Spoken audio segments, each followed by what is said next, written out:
Bueno, pues buenos días. Vamos a comenzar la segunda y última conferencia de este año, titulada Ciencia y Técnica en el Imperio Español 1500-1580, que corre a cargo de Carlos Madrid Casado. Carlos Madrid nace en Madrid en 1980, es doctor en Filosofía y licenciado en Matemáticas por la Universidad Complutense de Madrid. Desarrolla su actividad en un instituto y colabora con la universidad. Tiene, con sus obras, he tenido que hacer aquí una labor de poda salvaje porque si no nos estaríamos toda la mañana citando sus trabajos. Pero bueno, aquí por decir algunos, pues tiene artículos publicados en el Catoblepas, el Basilisco, la Revista de Occidente, la Revista Internacional de Filosofía, la Revista Española de Física, la Gaceta de la Real Sociedad Matemática Española, la Revista de Investigación y Divulgación de la Universidad Autónoma de Madrid, algunas revistas americanas como Latin American Journal of Physics Education, Teorema, Joule, Arbor, etcétera, etcétera. Muy tremendo, ¿no? Ha colaborado también en numerosos libros de autores, de diversos autores, de obra colectiva, y como obra propia e individual pues tiene La teoría del caos como ciencia multidisciplinar, La mariposa y el tornado, que es este libro que tengo aquí, que salió hace poco, con el diario El País, y que se va a reeditar, me parece. Con el diario El Mundo. Con el diario El Mundo. Es un nombre que se puede... Y bueno, pues tiene ya preparada y entregada a la imprenta para una futura publicación una biografía titulada Laplace, el Newton de la Francia revolucionaria, que supongo que será de gran interés como todo. También es columnista del diario El Imparcial, lo que pasa que a partir de un artículo que hizo en el que criticaba la política educativa de Esperanza Aguirre, parece que esa labor se va a espaciar. De momento se mantiene a cero desde entonces. Ha participado en numerosos congresos y ponencias y seminarios, pues en Gijón, con la Fundación Gustavo Bueno, en la Universidad de Salamanca, con la Universidad de La Rioja también, con la de Zaragoza, con la Menéndez Pelayo, con la de Madrid, con la Valladolid, con el Ilustre Colegio de Oficiales de Médicos de Madrid, con el Instituto Lázaro Cárdenas en colaboración con la Embajada Mexicana también muchas veces, y con el Centro Riojano, del que aquí tenemos alguna distinguida representante. Entonces, con todo esto, nos damos paso al conferenciante y vamos a ver qué nos cuenta. En primer lugar, antes de nada, dar gracias a la organización encarnada aquí en Iván Vélez por invitarme al lugar. La ciencia y la técnica en el Imperio Español, 1500-1800. Lo primero que me gustaría aclarar es que cuando puse el título, la verdad es que puede parecer un título excesivamente provocativo. Provocativo por dos razones. La primera, ideológicamente, por aquello de encima poner en el Imperio Español, ¿no? Puede parecer una cosa ya ofensiva. Y lo segundo, si uno pasa de puntillas por esa primera razón, la segunda sería decir, ciencia y técnica, pero es que hubo ciencia y técnica en el Imperio Español y encima en esas fechas. Es decir, este título se puede poner porque estamos aquí en el lugar. Si con el mismo título yo intentase presentar el mismo contenido, a lo mejor en vez de unos encuentros donde hay una cierta libertad, en unos encuentros universitarios, posiblemente hubiera tenido que cambiarlo. Se me hubiera sugerido desde la organización que era bueno haberlo cambiado. ¿Por qué eso?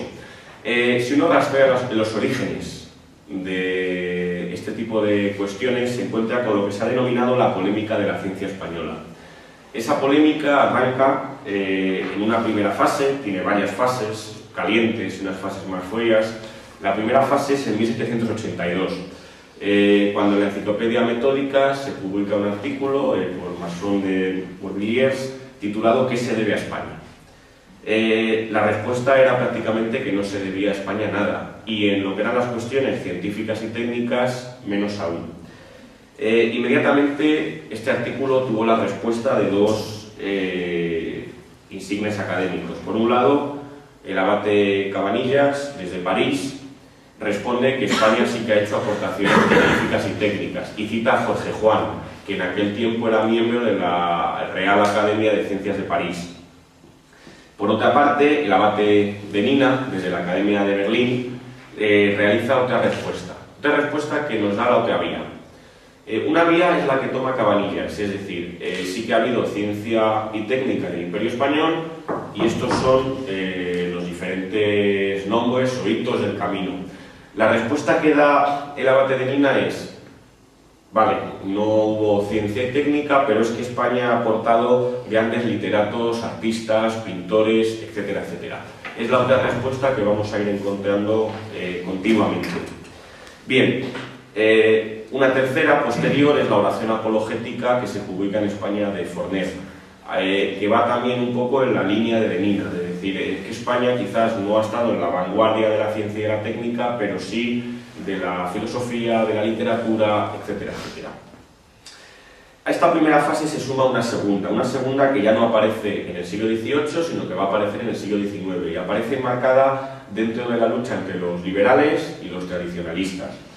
Sí hay que marcar con una fecha, afinar con una fecha, 1866. Echegaray, el matemático e ingeniero que acabaría siendo ministro de los gobiernos liberales de final de época y luego premio Nobel de Literatura en 1906 por su obra El Gran Galeoto, publica, al ingresar en la Academia de Ciencias, un discurso en el cual asume totalmente la leyenda negra y viene a decir que prácticamente España no ha aportado nada en ciencia y técnica, y que si no lo ha hecho y no ha aportado es precisamente por culpa de la Inquisición. Y esa es la cita. Curiosamente, entre los académicos que le van a responder, un profesor de bachillerato, de secundaria, Felipe Picatoste, el cual publicará años después su libro denominado Apuntes para una biblioteca científica española del siglo XVI. Estudios biográficos y bibliográficos de ciencias exactas, físicas y naturales y sus inmediatas aplicaciones. Este libro, si ustedes tienen interés, está en PDF por una universidad canadiense, está colgado, está en español y se puede leer. Y en el libro es una colección entera donde se te van situando todos los libros que él ha descubierto, Picatoste descubre, y por cierto, no era tradicionalista, era un propio liberal que estaba haciendo la respuesta a Echegaray, diciendo que España sí que en el siglo XVI fue una potencia también científica y técnica. Unos años después, en 1876, la polémica vuelve a saltar a la arena. En este caso, pues, en ella se van a ver luchando Manuel de la Revilla, Méndez Pelayo y José del Pinojo. De nuevo aquí la discusión es entre la ciencia española y el factor represivo que pudo ser la Inquisición. Esa polémica prácticamente con la llegada de la Edad de Plata de la cultura española y pues se va a olvidar. A día de hoy sigue estando muy presente, sobre todo por las conexiones que tiene con la leyenda negra. Pero hay que decir que hoy, en el año 2012, esos complejos atávicos no se los puede y se los debe quitar. Basta citar un hecho. En matemáticas somos el quinto país en producción mundial. En otras ciencias no, pero si en matemáticas somos el quinto país en producción mundial no debe ser por un defecto de nuestra raza o de nuestras cabezas. Será por otro tipo de cuestiones económicas o que no exista una adecuada política estatal planificadora a la hora de creación de laboratorios, etcétera, etcétera. Pero en matemáticas, que es una ciencia que tiene unas particularidades importantes, como son que los investigadores no necesitan grandes presupuestos, si somos quintos en producción mundial, es la prueba de que los españoles no somos capaces de producir en ciencia. Bien, teniendo en cuenta esto, lo primero que habría que decir es que esta polémica, la polémica de la ciencia española, que está en el inconsciente colectivo y que es lo que puede hacer que cuando uno titula una conferencia La ciencia y la técnica en el Imperio Español, pues sienta ciertos reparos, hay que comentar lo siguiente, y es que no se puede abordar si antes no se ventilan dos cuestiones anejas. ¿Cuáles son esas dos cuestiones que uno tiene antes que ventilar antes de poder meterse a estudiar la ciencia española entre 1500 y 1800? Pues son fundamentalmente las siguientes. La primera, ¿qué es la ciencia? Es decir, para poder discutir si ha habido o no ha habido ciencia en España, si ha habido o no ha habido técnica, tenemos que tener por lo menos unas coordenadas. Eso requiere que hacer historia de la ciencia española requiere regresar a una filosofía de la ciencia. Es decir, primero hay que aclarar ciertos términos para poder superar luego los datos empíricos, el nivel meramente de decir Estos son los libros que se han publicado con sus fechas y sus ediciones. Si queremos luego construir a partir de ahí un cierto esquema, requiere regresar a la filosofía. Bien, aquí, pues, con muchísima brevedad, simplemente voy a acogerme, con ya partes naturales, a la teoría de la ciencia del materialismo filosófico, a la teoría del cierre categorial. Y vamos a señalar que existen 4 modulaciones o 4 acepciones de ciencia. 4 modulaciones que se pueden entender muy bien históricamente, cronológicamente. Primero estaría la ciencia como saber hacer, cuyo escenario sería el taller y que está muy próxima a la técnica. Sería, por ejemplo, el arte del herrero o el arte del zapatero. Ahí tenemos una muestra, ¿no?, por ejemplo, del arte del herrero. En segundo lugar, posteriormente a este primer escenario científico, surge en un lugar muy determinado, como es la Grecia clásica, una segunda acepción de ciencia. Sería la idea de ciencia como un sistema de proposiciones verdaderas derivadas de principios. El escenario de esta segunda acepción de ciencia no va a ser el taller ligado a la técnica, va a ser la academia. El ejemplo es la academia platónica y la referencia que podemos tomar es la geometría griega y en general todas las ciencias deductivas matemáticas que van a venir a partir de ahí. Varios cientos de años después va a surgir, en el siglo XVI, XVII, XVIII, una tercera acepción de ciencia. Esas son las ciencias positivas, que es tal y como las entendemos a día de hoy. Esas ciencias positivas ya no tienen como escenario ni el taller del herrero, ni la academia de los geómetras griegos. Van a tener como escenario el laboratorio, que es lo que entendemos a día de hoy por las ciencias positivas. Ejemplo paradigmático, la física y la química. Y una cuarta acepción, quizás que surge a partir del siglo XX y de unas condiciones muy determinadas, serían las ciencias, la acepción que intenta extender la tercera a una cuarta opción, que serían las ciencias humanas. Intentar que la historia, la política, etcétera, también son ciencias, que en algo se parecen también a sus compañeras la física y la química. Pues bien, la ciencia que vamos a tomar como referencia obligada es la de la tercera acepción. Esa tercera y revolucionaria acepción que nace en ese periodo que se ha venido a denominar, aunque habría mucho que matizar, revolución científica, es la que nos interesa. El problema es que para poder ver si esa es la que hay o no hay en España, o en qué sentido España contribuye a ella o deja de hacerlo, uno tiene que intentar analizar qué componentes hay ahí. No me puedo detener en ello, pero lo que sí que me interesa señalar es que esa ciencia positiva es algo más que fórmulas y ecuaciones, que es como actualmente la comprendemos muchas veces. Tendemos a reducir la ciencia a un libro de texto en el cual aparecen una serie de ecuaciones, de fórmulas, con un gran componente matemático. Pues bien, lo que intento señalar es que esa acepción de ciencia positiva revolucionaria tiene esa parte, por supuesto, pero a su vez hay que ligarla a una serie de componentes prácticos, de técnicas que se van a asumir, de aparatos e instrumentos que van a empezar a funcionar y a coordinarse con esas fórmulas, etcétera, etcétera. Es decir, que no vamos a poder desligar en ningún momento los componentes teóricos de los componentes prácticos. Y esto es necesario para poder responder afirmativamente al enunciado titular de la conferencia. Esa sería la primera cuestión que habría que ventilar. Entonces, lo que tenemos que intentar buscar es si en España ha habido ciencia en esa determinada acepción revolucionaria, de ciencia positiva. Una ciencia positiva que va a tener componentes heredados, pero también que va a tener unos componentes nuevos. Eso es lo que tenemos que buscar. Y en segundo lugar, hay otra cuestión que hay que ventilar, les he dicho. Esa es la siguiente. Es una cuestión casi de sociología, pero que es interesante también. Es responder a la pregunta que viene a continuación. ¿Por qué hay o no hay ciencia en un estado en una determinada época? No basta con decir sí o no, también hay que justificar ese sí o no. ¿Cómo se puede responder a eso?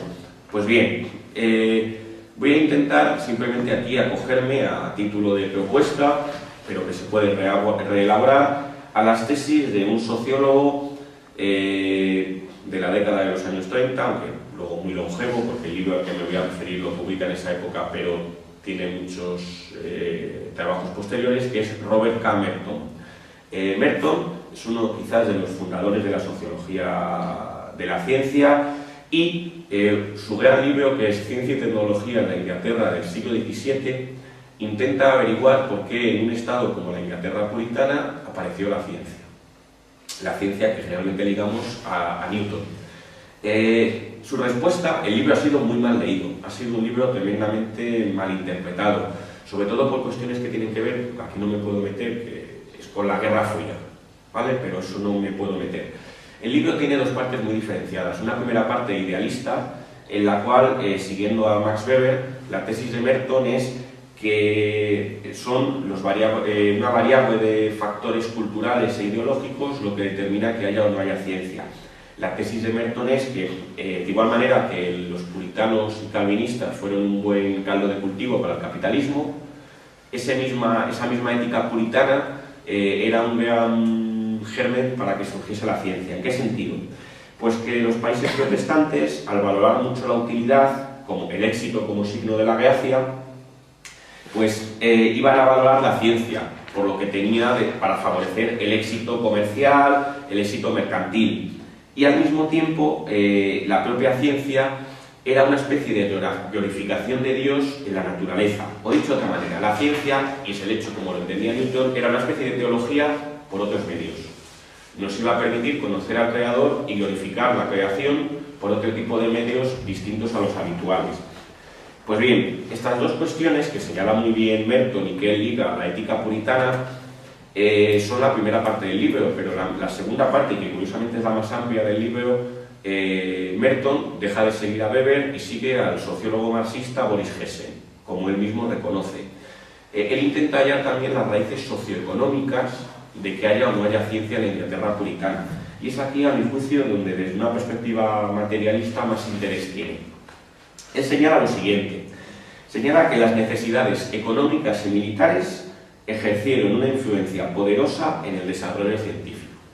Y va señalando como, por ejemplo, la Inglaterra precapitalista, la necesidad de la minería, de drenar las minas, tanto del agua que acumulaban en invierno como de los gases. Eso va a favorecer los estudios que tienen que ver con la presión atmosférica, con el columnas de agua y con los precedentes de la máquina de vapor, máquinas de aire, máquinas de agua, etc. Al mismo tiempo, por ejemplo, los estudios relacionados con la minería y la metalurgia van a favorecer estudios sobre la química. Boyle, por ejemplo, no olvidemos que sus dos grandes obras son, aparte de esa especie de protoquímica que luego se sellará con Lavoisier, es la bomba de vacío, es su gran aportación. También habría que señalar, por ejemplo, que la necesidad de desarrollar el comercio y la navegación, pues sobre todo para resolver problemas como son el problema de la latitud y la longitud en el mar, el problema de la declinación magnética de la brújula, el trazado de mapas, etcétera, etcétera, va a hacer que, por ejemplo, los estudios de la mecánica celeste se desarrollen muchísimo. Es curioso porque la mecánica celeste y la mecánica newtoniana lo solemos asociar con los estudios más abstractos. Newton, por ejemplo, cuando publica su teoría lunar en 1702, dice en el prefacio a los lectores: lo hago, aunque sé que no está completa. De hecho, la teoría lunar de Newton cometió un error de 17 minutos de arco en sus tablas lunares. Eso es un error que para la revelación es muy importante, aunque visto desde el punto de vista teórico es algo prácticamente despreciable. Dice Newton: sé que mi teoría no está completa, la teoría lunar no se completaría hasta la pedas. Lo hace por una razón. Dice, porque unas tablas lunares precisas nos van a permitir en un barco determinar la longitud sin necesidad de telescopios. Y dirán ustedes, ¿para qué se necesitaban los telescopios? Para observar las lunas de Júpiter. Las lunas de Júpiter permitían medir la longitud en el mar según le propuso, y no quiero adelantar acontecimientos, Galileo a Felipe III de España. La otra forma de medir la longitud, que ya es del siglo XVIII, es con cronómetros marinos precisos, pero eso es un método muy posterior. Y aunque la mayoría de libros al uso parece que en el momento que se inventa el cronómetro preciso, lo demás deja de tener interés, no es así, mucho menos. Entonces, todo esto los estudios en la teoría de la gravitación, todos tenían un acicate relacionado con los estudios económicos y la navegación y el comercio. Pero hay más, por ejemplo, la balística interior, es decir, cómo reacciona la pólvora y los gases, eso va a llevar a la ley de Boyle-Mariotte. La balística exterior, la del tiro parabólico, como ayer nos comentaba Emilio, lleva a los estudios de Tartaglia, relacionados con la balística, y Newton, en los Principia, dice: conozco los estudios de balística de Tartaglia y posteriores de Galileo, y lo que voy a hacer es intentar mejorarlos metiendo el componente del rozamiento del aire. Es decir, y por citar otra anécdota, en 1780 la Academia de Berlín va a poner un premio que consiste en que se dé la ecuación diferencial que describe perfectamente el lanzamiento de proyectiles. Lo va a ganar Legendre, un matemático francés. Es decir, que los problemas prácticos, técnicos, estaban continuamente sirviendo de acicate a cuestiones de física y mecánica que a día de hoy consideraríamos como que están totalmente abstraídos de eso. Pues bien, sin querer enredarme más, simplemente el dato que da Merton es que hasta el 60% de las investigaciones presentadas en la Royal Society tenían que ver con las necesidades económicas y sociales de la época. Bien, con esto en mente, ¿qué esquema interpretativo de la historia de la ciencia de España podemos sacar? Pues intentaré justificar lo siguiente, y es: en el siglo XVI se van a dar tanto los factores culturales e ideológicos que reclama Merton, que son necesarios. La ideología imperial va a favorecer que se desarrollen una cantidad de ciencias ligadas a la navegación, a la cosmografía, a la cartografía, etcétera, etcétera. Y al mismo tiempo, esas necesidades vistas ya no desde el punto de vista ideológico de la ideología imperial, sino desde el punto de vista práctico de que hay que navegar efectivamente hacia América, de que hay que intentar llegar también a las Filipinas, etcétera, etcétera, van a servir como acicate para que efectivamente haya ciencia española y muy importante en el siglo XVI. En el siglo XVII, el esquema interpretativo que yo intento extraer a partir de los datos empíricos y relacionándolos obviamente, rebasando con ideas filosóficas estos conceptos, serían los siguientes, y es fundamentalmente que la ideología va a servir un poco de freno, un poco en la línea de lo que decía el conde Duque Olivares, de que era necesario que España se hiciese la nación comercial, pero que la nobleza en aquellos momentos hacer la nación comercial pasaba por lo que sí que se estaba haciendo en la Inglaterra puritana, es decir, un trabajo manual. La nobleza no es que necesariamente estuviese ligada a la picaresca, como a veces tenemos la idea, sino que sus trabajos no eran los trabajos manuales, eran trabajos más ligados a política, militares, etcétera, etcétera. Eso pudo servir de obstáculo, y a su vez el principal va a ser la coyuntura económica de decadencia, que va a impedir que en el siglo XVII España pueda continuar con ese auge científico que sí que había tenido en el XVI, asumiendo todas las nuevas cosas que van a pasar en ese siglo.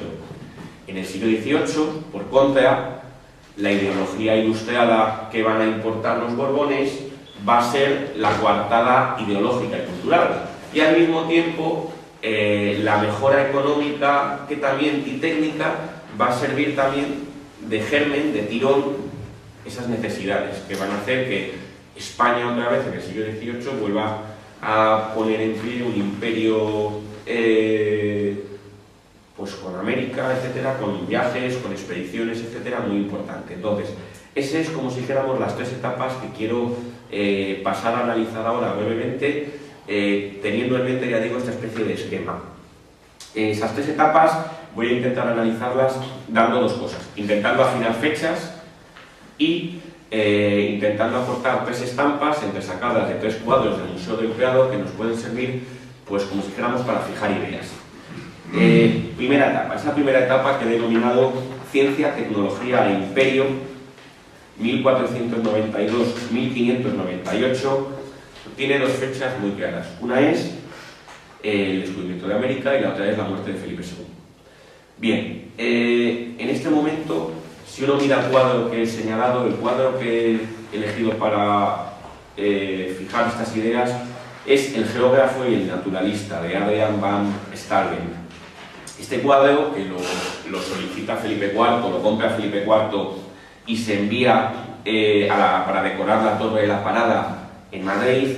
Fíjense, lo que está representando es una mesa en la cual tenemos a cartógrafos, también aparece ahí una esfera que están trazando mapas, al mismo tiempo también a su vez tenemos a diversos personajes que están comparando fósiles que han recogido, etcétera, etcétera. Lo que me interesa señalar es, fíjense, el centro de la composición es la esfera. Precisamente, la esfera va a ser quizás la gran aportación española del siglo. Lo intentaré decir con una cita que me gusta bastante de Juan Valera. Juan Valera dice lo siguiente: si la ciencia moderna, si la moderna filosofía hubieran de marcar el día de su origen, esta nueva era no empezaría el día en que Bacon publicó su Novum Organum, ni el día en que salió a la luz el método de Descartes, sino el 7 de septiembre de 1522, día en que Sebastián Elcano llegó a Sanlúcar de Barrameda en la nave Victoria. Ese día, Magallanes y Elcano habían completado la circunnavegación, es decir, la vuelta al mundo. Era la primera vez que una teoría que venía desde los griegos, la teoría de que el mundo era una esfera, era comprobada empíricamente. Esa comprobación empírica es lo que va a marcar el nacimiento de la modernidad y va a alumbrarnos mucho de lo que va a pasar posterior. Es decir, una teoría científica que era realmente abstracta adquiere en ese momento en el cual los barcos son capaces de comprobarla una naturaleza totalmente nueva. Es como si dijéramos una de las primeras constataciones o pruebas empíricas. Esto tiene, a mi juicio, va a marcar toda la aportación hispana a la ciencia del siglo XVI. Una aportación que los propios navegantes van a ser muy conscientes de ella. Simplemente, por dar alguna cita. Colón, en su relación del cuarto viaje, dice lo siguiente: hace falta para navegar compás y arte, es decir, la brújula y la ciencia que es el arte de los astrónomos. Es decir, Colón, que podemos tomar como figura de los primeros navegantes españoles, es consciente de la necesidad de la ciencia. Pero hay más. En un libro al que me referiré posteriormente, de Pedro de Medina, El arte de navegar, uno de los grandes libros o regimientos de navegación que se escribirían en el siglo XVI y que conocería muchísimas ediciones en toda la Europa continental, llegando a hacer verdad aquello de que los ingleses y franceses aprendieron a navegar en los libros españoles, dice lo siguiente: los navegantes son caballeros, cuya espada y cuyo escudo son el compás, la carta, la ballestilla y el astrolabio, y cuyo caballo son los barcos. Pero no solo los navegantes, también los militares. Cristóbal de Rojas, en su libro Teoría y Práctica de la Fortificación, fechado curiosamente en 1598, cuando a juicio mío acaba esta primera etapa, dice: 3 cosas han de concurrir en el soldado o ingeniero que quiere tratar la materia de fortificación. La primera, saber mucha parte de matemática. Si fuera posible, los 6 primeros libros de Euclides, y el 11º y 12º. La segunda cosa, la aritmética. Y luego añade: y la tercera y más principal, saber reconocer bien el puesto donde ha de hacerse la fortaleza. Será difícil darlo a entender y enseñar si el ingeniero no hubiera estado en la guerra. Es decir, fíjense la coordinación que hay tan perfecta entre las necesidades técnicas y prácticas y a su vez la ciencia en ese momento. Por no citar a los cronistas de la conquista, que tiene que ver con la cita que he elegido en las copias que les he suministrado. Es una cita de Humboldt muy posterior, en el siglo XVIII, en su libro Ensayo de una descripción física del mundo. En ella dice lo siguiente: cuando se estudian seriamente las obras originales de los primeros historiadores de la conquista, nos sorprende encontrar en los escritores españoles del siglo XVI el germen de tantas verdades importantes en el orden físico. Bien, lo que intento señalar es que la contribución hispana durante el siglo XVI no se reduce solamente a un conjunto de técnicas, sino también a una serie de aportaciones científicas de primer rango. ¿El problema cuál es? Que si esas aportaciones científicas las intentamos ver con ojos del siglo XX, no nos van a aparecer por ningún lado. Si uno intenta buscar ecuaciones, leyes y fórmulas en los científicos, incluso usar el término científico es abusar del lenguaje, porque ese término no se empieza a usar hasta el siglo XIX. Si uno intenta buscarlo en los candidatos a científicos españoles de ese siglo, no va a encontrarlo. Sin embargo, si uno asume una teoría de la ciencia alternativa, como la que yo he intentado plantearles, en la cual los teoremas científicos no son teoremas que se reduzcan al plano teórico, sino que también requieren conectarse con el mundo, con la realidad empírica que nos rodea. Entonces, sí que vamos a encontrar teoremas en este sentido materialista en las obras de los científicos, ya digo, del siglo XVI español. De lo contrario, si uno intenta buscar, que es la acusación que uno suele recibir cuando hace este tipo de conferencias, bueno, pero dime una sola fórmula, una sola ley escrita por un español en el siglo XVI. Bueno, pues es que estás buscando lo que no hay, es como si estás buscando naves espaciales en el siglo XVI, no puedes encontrarlo. Entonces, los científicos españoles, conviene dejarlo claro, no son físicos, son astrólogos y cosmógrafos. Tampoco son químicos, son alquimistas y ensayadores. Tampoco van a ser biólogos, son coleccionistas de gabinetes de historia natural y de curiosidades. Pero todo eso va a ser el punto de inflexión que va a sentar las bases de la posterior revolución científica. Sin ánimo de ser exhaustivos, ¿cuáles podrían ser algunas contribuciones novedosas y originales? Bien, en matemáticas, tratados de geometría de la esfera. En cosmografía y geografía, aparte de la prueba de la esfericidad de la Tierra, a la que ya me he referido, pues la construcción de mapamundis, planisferios, mapas. Un mapa es tan teorema como pueda serlo muchas veces, pues qué sé yo, E igual a mc cuadrado. Es tan teorema desde el punto de vista de una filosofía no teoreticista de la ciencia como pueda ser esa proposición de signos. En astronomía, la reforma del calendario, a la que me referiré, tablas que mejoraban las de Alfonso X y las de Copérnico, instrumentos de observación mejorados. En náutica, regimientos de navegación y cartas de marear, aparte de, por ejemplo, tomar en el hemisferio sur la Cruz del Sur como referencia, ya no la polar, que no se divisaba. En historia natural, tratados de la física del globo y clasificaciones botánicas.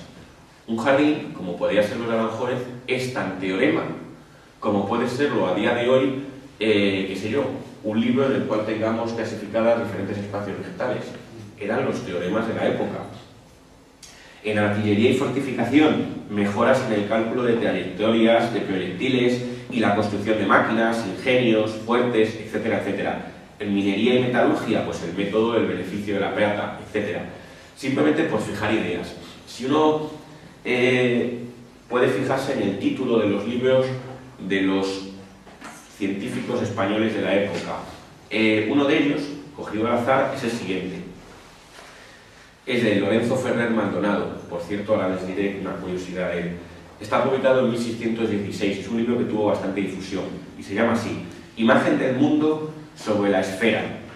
Ya ven la primera composición con las matemáticas. Cosmografía, geografía, relación con la parte cosmográfica y cartográfica. Teórica de los planetas, la relación con la astronomía. Y arte de navegar. Ahí aparece todo interconectado. Este libro, por cierto, es muy curioso porque este marino, Lorenzo Ferrer Maldonado, era un marino un poco embaucador y quería que Felipe III le financiase, decía haber encontrado el paso del noroeste para poder pasar al Pacífico por el norte. Y escribió varias crónicas en las cuales él inventaba ciudades, supuestamente, por las cuales se podía pasar. Nunca le acabaron de financiar las expediciones. Lo curioso es que la expedición Malaspina, 2 siglos después, lleva los trabajos de Ferrer Maldonado e intentan ver si efectivamente dan con la ciudad que había descrito, que era el paso noroeste. Ya digo, fíjense toda esa lista que les he intentado plantear de teoremas en un sentido no meramente formal, sino en un sentido material. ¿Por qué España entonces está en la primera línea de lanzamiento, en el primer punto de salida científico durante el siglo XVI? Yo lo achaco a 2 cuestiones. Una es, en primer lugar, porque España, por la situación histórica, había sido la punta de lanza contra el enemigo islámico, pero también ese enemigo islámico había permitido recuperar bastantes saberes de los griegos a través de él. Es decir, ahí existe el humanismo hispano que va a ir recuperando esos saberes clásicos a partir de lo que era el contacto con las diferentes tribus árabes. Pero también, sobre todo, el otro factor es el descubrimiento de América, que va a ser el motor de todas las investigaciones del siglo XVI. Esta conexión, a mi juicio, como he intentado señalarles cuando les he hablado de Merton y de la sociología de la ciencia, no es ni mucho menos gratuita. Si uno intenta ahora ir viendo pues, algunas disciplinas, tal y como las clasificamos y las particionamos a día de hoy, pero siendo conscientes de que estas particiones no corresponden a particiones de la época, ¿cuáles podrían ser algunas contribuciones que acabasen de señalar esto que ya digo, que el descubrimiento, la conquista, la construcción y la explotación y la defensa del imperio no fueron asuntos menores y que demandaron la presencia sostenida de astrónomos, cosmógrafos, ingenieros, por decirlo como lo decía Nebuija, ensayadores, etcétera, etcétera? Es decir, que el vuelo de las águilas del imperio es inseparable sin el trabajo de estas personas.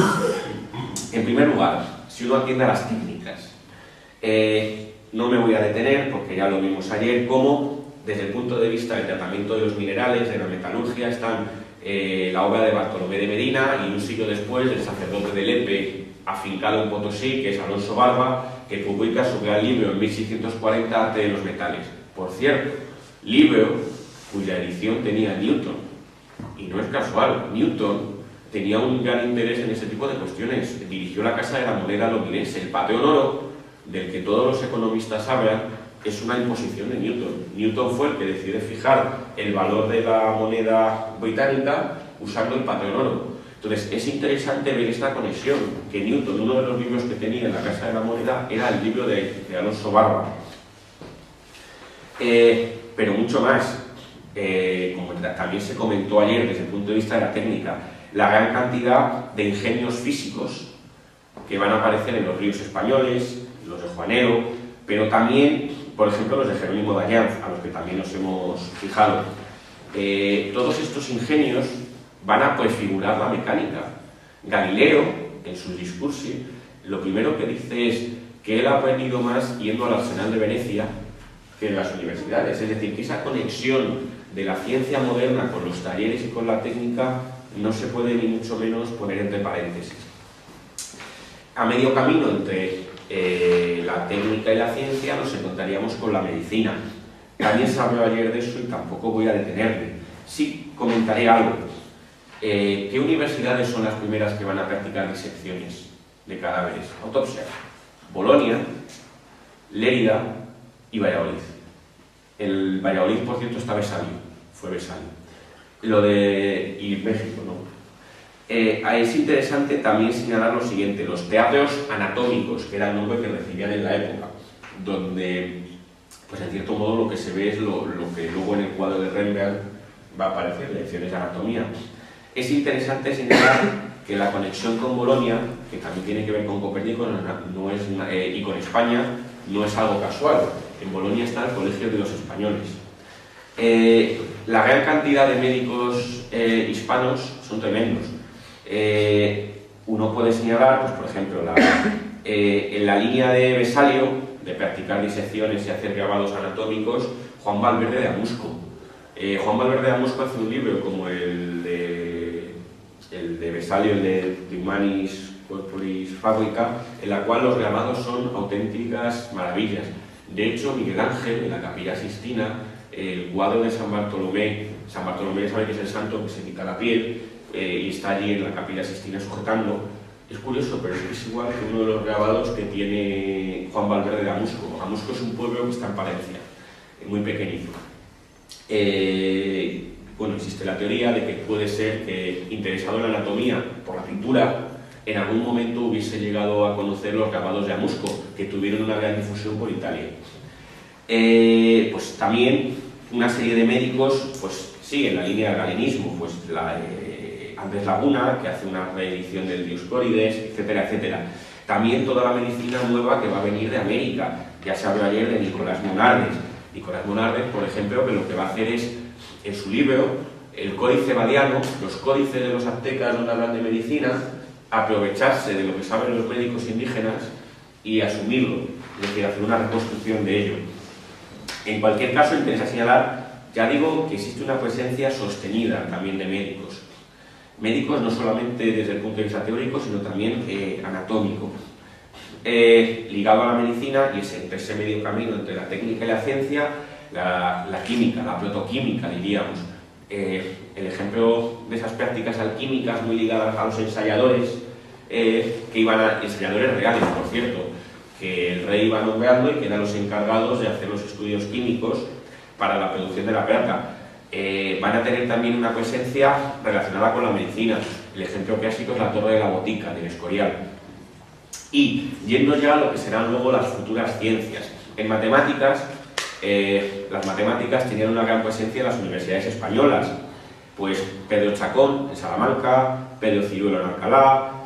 Por cierto, un Pedro Ciruelo en Alcalá que tuvo como alumnos a Domingo de Soto, que luego va a ejercer en París, y como si me da tiempo señalaré, es el primero que señala que los graves no caen con una velocidad constante, sino que caen con un movimiento uniformemente acelerado, como él decía, movimiento uniformemente disforme.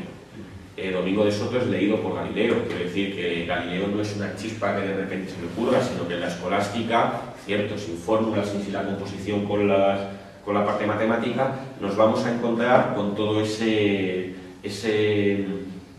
trabajo recuperado. Pero es que muy ligada a esta matemática universitaria va a estar la geometría y la arquitectura. La fábrica de los reales sitios, del Escorial, reformas en el Alcázar, el Pardo, Aranjuez, etcétera, etcétera, va a requerir continuamente de juntas de matemáticos, de arquitectos, de ingenieros. El ejemplo clásico, pues sí, es el Escorial, con Juan Bautista de Toledo y Juan de Herrera, pero también los jardines de Aranjuez, que van a requerir, pues por ejemplo, el trabajo de otros grandes matemáticos. Matemáticos que por Felipe II también serían comisionados para realizar, como se dijo en su momento, las relaciones topográficas de España. Pero me gustaría detenerme en que, paralelamente a la construcción del Escorial, se funda en España la primera Academia de Matemáticas moderna, que es la que va a presidir y quien escribe los estatutos, Juan de Herrera. Esta academia, que tendrá en un primer momento su sede en el Escorial, posteriormente pues, lo tendrá enfrente de las cercanías del Alcázar en Madrid, y que a finales del siglo, tras un momento en el cual el Consejo de Indias no es capaz de financiarla, será asumida por el Colegio Imperial, lo que actualmente es el Instituto de San Isidro, donde está situado actualmente el Instituto de San Isidro. Pues bien, esta Academia de Matemáticas, que contó entre con matemáticos portugueses, que Felipe II iba fichando, iba trayendo a la corte, estos matemáticos de palacio, ¿a qué se dedicaban? Pues interesa señalar que lo primero que hicieron fue traducir. Se traducen los libros de Euclides y se traducen, por cierto, no al castellano, sino al español. Si ustedes ven la traducción de Rodrigo Zamorano dice los 6 primeros libros de Euclides traducidos al español. No dice en ningún momento al castellano, aunque es cierto que en otras obras de la época se decía castellano, pero que el término español ya tiene allí su origen radical. Se van a traducir también las obras de Tartaglia, incluso de Copérnico. De Copérnico las traducirá Juan Cedillo, una parte. Todos estos matemáticos van a hacer una labor de formación de unas pequeñas élites. Lo que sucede es que, como trataré en la segunda etapa, no tendría una continuación la institución. Ligado a la cosmografía y a la náutica, la gran aportación hispana van a ser los regimientos de navegación, es decir, esos libros que nos van a permitir a media Europa ser capaces de aprender a navegar. Los dos más famosos, ¿cuáles son? Pues serían el Arte de Navegar, de Pedro de Medina, que ya les he citado, y el breve compendio de la esfera y de la arte de navegar, de nuevo de la esfera, es decir, es la conexión de la teoría de la esfera matemática con las artes cosmográficas y náuticas de 1551. Y aquí, ¿cuál es la institución? Si las matemáticas, la institución que uno tiene que tener en la cabeza es la Academia de Matemáticas fundada por Felipe II. En el caso de la cosmografía y de la náutica, la institución científica que va a permitir que no sea solo la ciencia española una especie de cabezas por ahí separadas, sino que hubiese una continuidad real durante el siglo XVI, es la Casa de Contratación de Sevilla. En la Casa de Contratación, que tenía la potestad de dar o no dar el título de la carrera de Indias, había varios puestos de cosmógrafos. Los cosmógrafos, según los estatutos, era el maestro de hacer cartas, astrolabios e otros ingenios de navegar. Allí iban a ejercer Alonso de Santa Cruz, Rodrigo Zambrano, que es el que traducirá, por cierto, los elementos de Euclides, y García de Céspedes, el padre García de Céspedes, que luego será llamada a la corte y participará en la Academia de Matemáticas. El padre García de Céspedes, por cierto, fue alumno de Jerónimo Muñoz, en Salamanca, donde mama el copernicanismo que usted enseñaba en Salamanca, porque en Salamanca, no se olvide, y en su momento ahora lo diré, se podía enseñar a Copérnico, mientras que, por ejemplo, en la Sorbona no, en España sí. Las constituciones de la Universidad de Salamanca dicen que se puede enseñar a Copérnico o el Almagesto al voto de los oyentes. Y de hecho Copérnico se estuvo enseñando hasta bien entrado el siglo XVII. De hecho está la famosa polémica, a la que luego me referiré, en la cual un agustino, Diego de Zúñiga, defiende las tesis copernicanas. Es cierto que por razones teológicas, pero ahí está. Es cierto que posteriormente el libro de Zúñiga fue condenado, pero se enseñaba. Gómez de Céspedes va a hacer una de las mejores tablas copernicanas de la época, usando el sistema de Copérnico. Pero más cosas. En la Casa de la Contratación estaba el Padrón Real. El Padrón Real era el mapa que con las determinadas... Cuando un navegante español volvía de América tenía que informar. Esos informes, esas relaciones, las relaciones geográficas, permitían, como si dijéramos, ese teorema que era el mapa extendido en la mesa, irlo perfeccionando, irlo continuamente enganando con lo que se iba sabiendo de las diversas zonas del mundo. Pues bien, eso es un fruto de España. Por dar más datos, el famoso libro en el cual Bacon, el canciller Bacon, piensa y alumbra la nueva ciencia, que es la Gran Restauración, en ese libro la portada son 2 columnas de Hércules. Esa portada la toma el canciller Bacon de un libro de García de Céspedes publicado unos años antes. El libro de García de Céspedes se llama Regimiento de Navegación y en él aparece en la portada las columnas de Hércules y unos barcos con bandera española que están navegando más allá. Esa portada la toma Bacon como un calco para la Gran Restauración, su gran obra donde profetiza el advenimiento de la nueva ciencia. La conexión no puede ser causal. No puede ser casual, perdón. Más cosas, como también se ha señalado, los modelos de informes que usa la Casa de Contratación van a servir de modelo para luego la Royal Society, de que los diversos investigadores que están conectados con la institución informen de los nuevos avances que van consiguiendo. Fíjense, generalmente los filósofos anglosajones suelen tomar como modelo de la nueva ciencia los cuadros de Verne. El cuadro del astrónomo y el geógrafo, que por cierto estuvo hace poco en Bilbao, en una exposición allí que se organizó de Verne. Si uno describe lo que está viendo allí en ese cuadro, lo que se está describiendo es lo mismo que hacía un cosmógrafo hispano del siglo XVI. El lugar de trabajo del cosmógrafo real era principalmente su propia casa. Una amplia mesa ocupaba gran parte de una estancia no muy grande, bien iluminada por la luz que entraba por un gran ventanal. Sobre la mesa, varios mapas y cartas de marear abiertos y extendidos al lado de otros enrollados. Casi en el centro, los útiles de dibujo compartían lugar con diversos instrumentos matemáticos, como compases, reglas y planisferios. Al lado, un par de relojes de arena de distinto tamaño, una aguja imantada y una piedra para cebar. Unos anaqueles en las paredes almacenan distintos astrolabios, niveles y ballestillas, y algunos, pocos, volúmenes, casi todos manuscritos, con tratados sobre la esfera, unos elementos de Euclides, unas tablas de efemérides y los regimientos de navegación más conocidos. En el suelo, casi impidiendo el paso, reposaban 2 o 3 globos terrestres y celestes, un par de cuadrantes y una esfera armilar. Eso, que es lo que se ve en el cuadro de Verne, es lo mismo que estaban haciendo los cosmógrafos hispanos. Velázquez también va a representar la profesión en un cuadro que se llama El Geógrafo, el cual no está en España, está en el Museo de Rouen, en Francia. Y esta conexión de la cosmografía y de las matemáticas con la arquitectura también tiene cuando esas matemáticas se componen no ya con el mundo terrestre, generando teoremas como son los mapas extendidos sobre una mesa de 2 dimensiones, sino se componen con el mundo celeste, van a dar teoremas como son las tablas de efemérides, es decir, las tablas de las posiciones de los planetas, muy importantes. Incluso la reforma del calendario.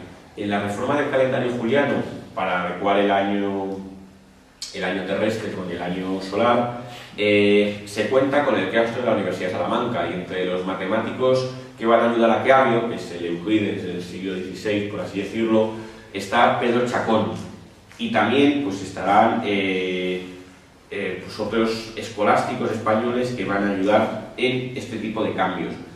De Jerónimo de Muñoz se habló mucho ayer, comentando que en cierto modo, bajo la protección de Felipe II, que era el que le pagaba los libros, fue el primero en señalar el carácter corruptivo de los cielos, señalando que esa nueva estrella que había aparecido en 1572 no era un mero fenómeno atmosférico, sino que era pues, efectivamente una nueva estrella. De hecho, existe una carta de Beal en la cual escribe a Jerónimo Muñoz reconociendo que, en efecto, tiene razón en su teoría. Fíjense, el copernicanismo estaba muy extendido y asimilado en la España del XVI. Sin embargo, es cierto, en la España del XVII Felipe IV no sería el rey Sol, sería el rey planeta, porque los cortesanos giraban en torno a él como los planetas en torno a la Tierra. No será el rey Sol, que marca un poco como si hiciéramos el antagonismo con Francia. Copérnico, ya les he comentado que tiene una presencia importante en España, sobre todo en la Universidad de Salamanca. Un detalle, en el descubrimiento de las Filipinas tiene una gran importancia, bueno, más que en el descubrimiento de las Filipinas, en el tornaviaje, que Martín de Rada, uno de los frailes que acompañaba a Urdaneta, era un conocido cosmógrafo y matemático, y lo que había uno de sus trabajos eran unas tablas renovadas a la luz de los trabajos de Copérnico. Señalar que las obras de Copérnico, como las de Galileo, nunca estuvieron en el índice de libros prohibidos de la Inquisición española. Es cierto que la razón no es porque aquí hubiese una mayor amplitud, sino que era una razón curiosa, y es que en el mismo índice italiano en el cual se prohíben las obras de Copérnico, se prohibía una obra denominada Noticia de la Iglesia, publicada por el jurista italiano Pirro, en Palermo en 1630. En esta obra Pirro defendía los derechos de regalía del rey español frente a los del Papa en Italia.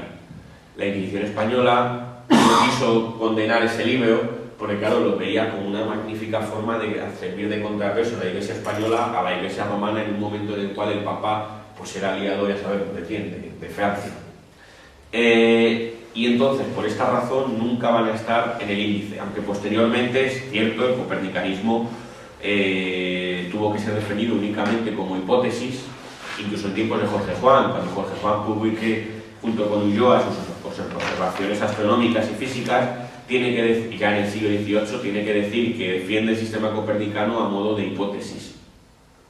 De todas formas, tomar la referencia de la asimilación de Copérnico como medida para servir de quiénes son los adelantados y quiénes son los atrasados es una muy mala idea. Por una razón, uno de los primeros que abraza el copernicanismo es Tomás Dijes, y lo hace por razones cabalísticas. Es decir, ¿cómo puede servir de medida del avance de la ciencia inglesa que un sujeto tome y adopte el sistema copernicano basándose en razones teológicas? Eso no tiene ningún mérito.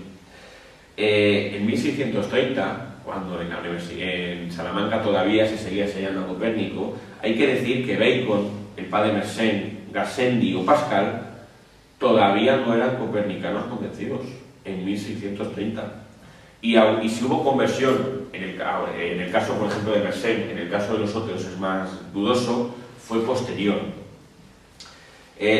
Como para acabar este recorrido panorámico de esta primera época, junto a esta composición de la matemática con el mundo terrestre y con el mundo celeste, hay que señalar paralelamente la otra gran tradición que va a surgir posteriormente en el siglo XVII, que son, por un lado, los historiadores de las ciencias van a hablar de las ciencias matemáticas y por otro lado de las ciencias experimentales. Bueno, las protociencias experimentales en las cuales va a hacer aportaciones la monarquía hispánica van a ser fundamentalmente esas ciencias descriptivas ligadas a la historia natural, a la botánica, etcétera, etcétera. Allí hay que señalar que los viajes de naturalistas hispanos a América, simplemente, pues aparte de los de Gonzalo Fernández de Oviedo, cuya obra El Padre de las Casas intrigó para evitar su publicación, por cierto, las de Bernardino de Sahagún, con su Historia General de las Cosas de la Nueva España, de Francisco Hernández, que era el médico de Felipe II, y por cierto, cuyos trabajos sobre la flora de la Nueva España serán publicadas por la Academia de los Linces, a la que pertenece Galileo.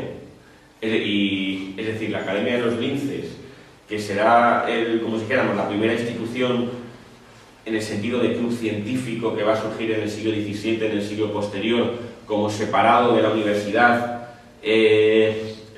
va a publicar cosas de Francisco Hernández, a modo resumido, es cierto.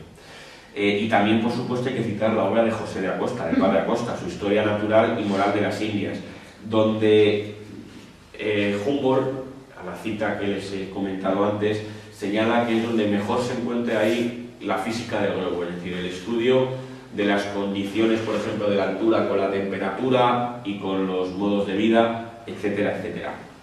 De hecho, el padre Acosta fue considerado, por ejemplo, por el padre Feijóo como el Plinio del Nuevo Mundo. Fíjense, si uno tiene que echar un vistazo entonces a la ciencia española y la técnica del siglo XVI, yo creo que lo que habría que decir es que no solamente hubo, sino que fue de las más potentes de toda Europa. De hecho, es muy posible que las demás naciones envidiasen la propia ciencia hispana en esa época. Es decir, que durante el siglo XVI España está sentando las bases de lo que va a ser la revolución científica. Ahora bien, es cierto, entramos en una segunda etapa. La segunda etapa que he denominado ciencia y decadencia, y que las dos fechas que he elegido son 1598 y 1687. 1687, ¿por qué? Curiosamente es la fecha de publicación de los Principia de Newton, pero yo no la he elegido por eso, la he elegido porque es la fecha en la que se va a publicar la Carta Filosófico-Médica de Juan de Caboyada, que se ha tomado como el manifiesto del resurgir de la ciencia española. Me interesa señalar que esa carta, que se publica en 1787, es durante el reinado de Carlos II. Es decir, es un mito que España recuperase ese tiempo perdido, como si dijéramos, gracias a los Borbones. No. A finales del reinado de Carlos II, donde ya empieza a haber índices económicos positivos, España empieza a recuperar y a asimilar la nueva ciencia que, cierto, no se había hecho allí durante ese siglo, gran parte. El cuadro que he elegido es La Vista, de Rubens. Bueno, Rubens con la ayuda de Börrel. ¿Qué es lo que estamos viendo? Estamos viendo allí, como si dijéramos, la explosión instrumentalista. Una gran cantidad de instrumentos que van a aparecer ligados a la nueva ciencia en esa época. Simplemente, fíjense, tienen en primer plano un telescopio a la derecha, abajo a la derecha. A la izquierda, sobre una mesa, compases. El primer compás, que aparece como un semicírculo, es el compás de Galileo. Apoyado sobre la mesa ven ustedes una especie de vara de madera, eso es la ballestilla o vara de Jacob, que usaban los navegantes españoles para medir distancias a la costa en los barcos. Arriba van a ver ustedes una esfera celeste, hay lupas, hay relojes solares, es decir, hay una cantidad de instrumentos científicos en este cuadro que Felipe IV encarga también para decorar la Torre de la Parada, tremendo. Un detalle, ya se comentó que el telescopio no es un invento galileano, sino que hay una gran importancia de lo que pudo significar esa especie de instrumento, que no se sabe muy bien cómo era, que construyen los hermanos Roget en Cataluña a finales del siglo. También habría que citar, por supuesto, el que construyen en Holanda, Hans Lippershey, y que es posiblemente el que copia Galileo. Lo que sucede es que la gran idea de Galileo, pues se puede decir que es que en vez de usarlo para mirar a la vecina, lo usa para mirar a las estrellas. Es decir, curiosamente yo creo que la gran aportación de Galileo, aparte por supuesto del pulir, unas mejoras, es girarlos, esa es la gran aportación de Galileo. Por cierto, la primera representación de un telescopio en una pintura es de José de Rivera, el Españoleto. Es el cuadro que se llama La Vista, que ha estado en el Museo del Prado hace poco, coincidiendo con una exposición. Pertenece al Museo Franz Mayer de México. Ese cuadro, Rivera Joven, parte enseguida de Valencia a Roma, y en las fechas de 1612 y 1616 se codea con Galileo. Galileo pertenecía también a la Academia de Artistas de Roma y conoce a Galileo. Y lo que pinta en el cuadro de la vista es a un hombre con una nariz ganchuda, que quiere hacer referencia a que nariz ganchuda y gestos y unos ojos saltones, como que la vista que tiene capacidad para mirar, con un telescopio en las manos. Ese telescopio que está pintando es el que regala Galileo al Papa en esas fechas. Y es la primera representación, por lo menos donde yo alcanzo a saber, de un telescopio en la pintura, hecha por un español.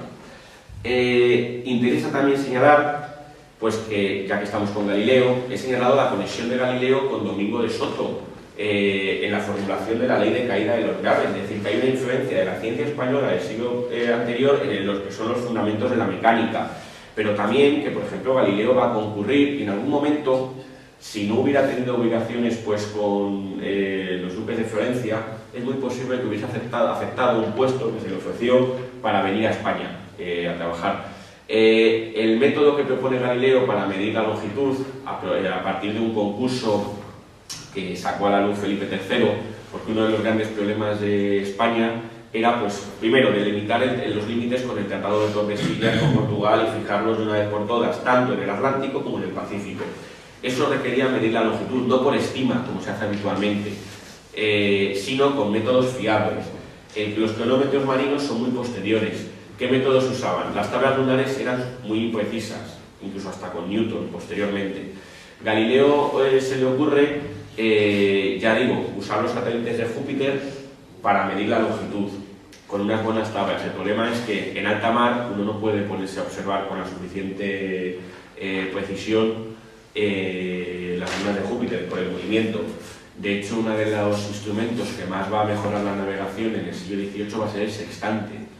El astrolabio que usaban los españoles para medir no la longitud, que simplemente se estimaba, sino la latitud.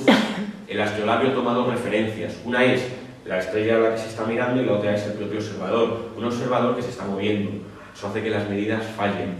El sextante, con el juego de espejos que tiene, no es una referencia exterior y la interna, sino que son dos referencias exteriores.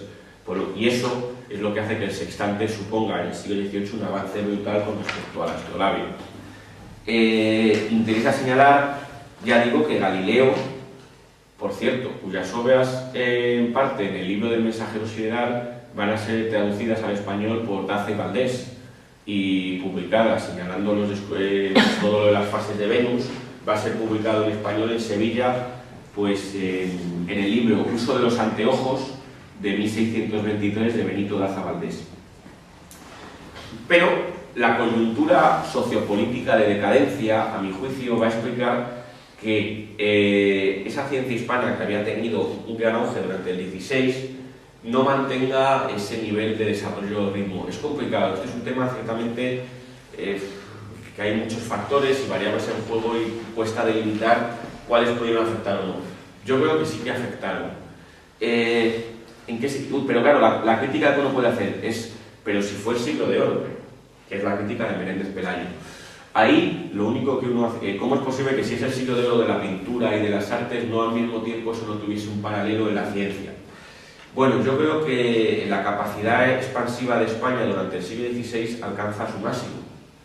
Es decir, eso puede hacer que el acicate que había sido durante el XVI, el motor, pues bajase de revoluciones. Eso es lo primero. Y aparte, la coyuntura económica de esa decadencia puede hacer que unos fondos que son finitos no encuentren pues la misma financiación para otras actividades lejanas a la pintura. ¿Quiere eso decir, la pintura, el arte, etcétera? ¿Quiere eso decir que es que no había genios para científicos o que había algún tipo de problema biológico en los españoles para hacer ciencia durante el siglo XVII? No, lo que sucede es que yo creo que el número de genios, o sea, las explicaciones que uno debe dar del siglo XVII español no son biológicas, sino que son sociales. ¿En qué sentido? No es que no hubiera genios científicos, sino el número de genios que nacen en cualquier país viene a ser prácticamente igual, similar, incluso suponiendo que tenga algún sentido hablar de genios. lo que sucede es que la impronta social, los vectores, lo que los orienta hacia una actividad u otra. En el siglo XVI bien pudo orientarles hacia el auge imperial, hacia la expansión. En el siglo XVII, posiblemente esos individuos más sobresalientes pues se vieron ligados a una fuente de fondos, como eran los reyes, que a donde había dinero pues para la construcción del Palacio del Buen Retiro, etcétera, etcétera. Y eso pudo tener ahí un peso, pues el hecho de que haya un Velázquez, un Murillo, un Zurbarán, etcétera, etcétera, pero no eran figuras parecidas en las otras ramas. Sin embargo, por ejemplo, la Academia de Matemáticas se ve inserta en el Colegio Imperial de los Jesuitas, y allí va a mantenerse, sí, pero va a mantenerse ya no con matemáticos españoles, sino con jesuitas que se van a traer de fuera, Claudio Ricardo, que recuerde, y alguno más, que van a venir aquí y van a impartir lecciones. Aparte, estos comprarán instrumentos fuera, instrumentos que a día de hoy están conservados, pues la mitad en el Museo del Instituto San Isidro y la otra mitad en el Museo de Ciencia y Tecnología, y de hecho llevan el nombre de estos jesuitas del siglo XVII español, foráneos. Esto va a hacer, ya digo, que lo que es en la península el interés científico decaiga por estas cuestiones socioeconómicas. Sin embargo, hay que decir que en América, ni mucho menos. En América, en la Fundación Temprana de Universidades, simplemente en Santo Domingo en 1538, la Nueva España en 1551, en Perú también en 1551, va a hacer que se establezcan también cátedras de cosmografía, y de igual manera que había cosmógrafos mayores en la Casa de la Contratación, va a haber cosmógrafos mayores en la Nueva España y cosmógrafos mayores en el Perú. Y va a haber una gran cantidad de científicos que van a ir apareciendo en América, pues desde Carlos de Sigüenza y Góngora, Francisco Ruiz Lozano, Fray Diego Rodríguez, etcétera, etcétera. Y grandes obras tecnológicas como, por ejemplo, el desagüe del Valle de México en 1637, una obra hidráulica que marca sin duda un punto álgido de lo que podríamos llamar la ciencia y la técnica novohispanas. Con esto llegamos a esa fecha de 1687, a esa tercera etapa con la que he intentado recoger estos 3 siglos.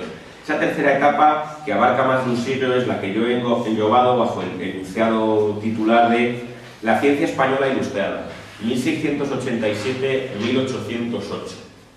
¿Qué imagen he seleccionado? He seleccionado un cuadro de Jean Ranc, que era el pintor francés que se trae Felipe V, de Carlos III estudiando botánica. Carlos III niño estudiando botánica.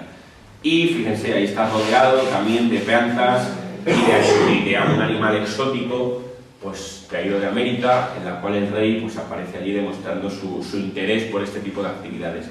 A mi juicio, este cuadro simboliza muy bien ese resurgir ilustrado y borbónico del siglo XVIII. Ahora bien, no caigamos en ese mito borbónico y francés que se les ha proyectado sobre la historia de España. ¿Cuándo empieza a volver a ser impulsado los estudios científicos en España? Pues a partir, ya digo, de la publicación en 1687, la misma fecha de la publicación de los Principia, de la Carta Filosófico, Médico y Química de Juan de Cabrera. Este médico, que recibía el nombre como sus colegas de novatores. Los novatores era un término despectivo que usaban desde las universidades para desprestigiar a esa serie de personas interesadas en una serie de actividades científicas que estaban imitando lo que había pasado unos 50 años antes en Italia, reunirse en pequeñas tertulias y grupos ajenos a la universidad, compartiendo allí investigaciones. ¿Quiénes se pueden citar en ellos? Bueno, aparte de estos novatores, incluyen personajes ya más mayores de edad, como son Juan de Caramuel, y también ligado al Colegio Imperial de los Jesuitas, el padre Zaragoza. El padre Zaragoza, que en sus grandes aportaciones destaca en matemáticas, anticipa un teorema matemático que se conoce, sin embargo, como relaciones geométricas de Ceva, pero que ya aparece formulado en una obra del padre Zaragoza. Y el padre Zaragoza pasa también por ser supuestamente copernicano, puesto que en uno de sus libros más famosos, titulado Esfera en Común, Celesti Terráquea de 1675, entre ellos un curioso matemático también que se llama Tomás Vicente Tosca. Este Tomás Vicente Tosca va a escribir un compendio en 1700 y muy poco, que va a conocer ediciones en francés, en alemán y en inglés, y se va a usar en muchísimas universidades para enseñar las matemáticas de la época, entre ellos el cálculo de fusiones y el cálculo de Leibniz. Es curioso que este compendio en España no conoció mucho éxito, fue traducido y usado como libro de texto en matemáticas en muchísimas universidades. También fue traducido al italiano. Y también pues está, por ejemplo, los trabajos de Antonio Hugo de Homeric, cuyo análisis geométrico de 1689 lo tenía el mismo Newton y fue alabado tremendamente por Newton. O los trabajos del microscopista Crisóstomo Martínez. Es decir, hay una serie de figuras que van a ir surgiendo junto a estas nuevas instituciones puntuales, de tertulias, etcétera, que van a ir surgiendo durante la segunda parte del reinado de Carlos II. Bueno, busquemos las raíces socioeconómicas y políticas. Don Juan José de Austria. Don Juan José de Austria, ya saben, el hijo de Felipe IV con la Calderona, que sirvió de valido durante mucho tiempo a Carlos II, estudió en el Colegio Imperial y uno de sus profesores le transmitió el interés por la nueva ciencia. El profesor y preceptor fue, junto con Claudio Ricardo, que era el jesuita venido del extranjero, otro jesuita que trabajó allí en la cátedra de matemáticas, Juan Carlos de la Fay, que fue el que le transmite este interés. Y don Juan José de Austria va a empezar a esas instituciones prácticamente ocasionales y esporádicas de los novatores que tengan su contrapartida real, es decir, permitir fundarlas desde el punto de vista del Estado. Bien, ¿cuál es la primera de ellas? La primera de ellas es la que se funda gracias a la insistencia de Juan de Cabrera en su carta filosófica, que es la Regia Sociedad de Medicina y otras Ciencias de Sevilla, 1700. Paralelamente se van a fundar, por ejemplo, en Bruselas, la Academia de Matemáticas de Bruselas presume, y de hecho se puede ver en su página web, de que su antecedente está en la Academia Militar y de Matemáticas que fundan los españoles a finales del siglo XVII. En 1688-89, los ingenieros militares españoles que están ahí destinados fundan en Bruselas una Academia de Matemáticas. Esa academia pervivirá hasta 1713, que es el momento en el cual España pierde esas posesiones. Entonces se cierra. 20 años después se va a volver a abrir. La abrirán los propios habitantes de allí, ya alejados de la influencia hispana. Pero curiosamente la van a abrir sintiéndose herederos de la tradición española. Es curioso que el modelo de esa Academia de luego Ingenieros Militares de Bruselas será copiado por la Real Escuela de Ingenieros Militares de Messiers, que es la que va a formar a los grandes ingenieros militares de la Revolución Francesa, donde es curioso, ejercería pues, el que fue ministro de Marina, el que firma, que eso poca gente lo sabe, que el que firma como jefe del gobierno en funciones la ejecución de Luis XVI en la Revolución Francesa es el matemático Gaspard Monge. Es él el que la firma. Era ministro de Marina, trabajaba en la Escuela de Ingenieros y firma como jefe del gobierno en funciones esa decapitación.